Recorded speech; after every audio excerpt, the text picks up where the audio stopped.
Part number 53151 is a 4-inch square, 1 1/2 inch deep electrical box extension ring. What I mean by an extension ring is that it has an open back and it's used to add additional wiring capacity to an existing box.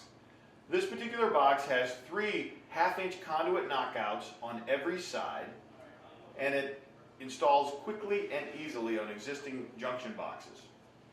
As an example of this, if we have an existing junction box that is filled to capacity with electrical wire, in order to maintain your legal status with the National Electrical Code, it's imperative that you add additional wiring capacity if you're going to run multiple circuits.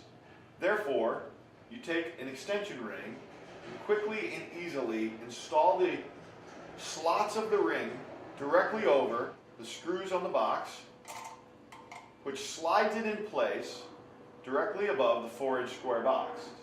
At this point, the installer simply tightens the screws, bolting the extension ring directly on the box, giving the added wire capacity needed to maintain the legal limit, as well as providing new conduit knockouts for additional conduit runs. For these and other great products, be sure to visit us online at garvinindustries.com.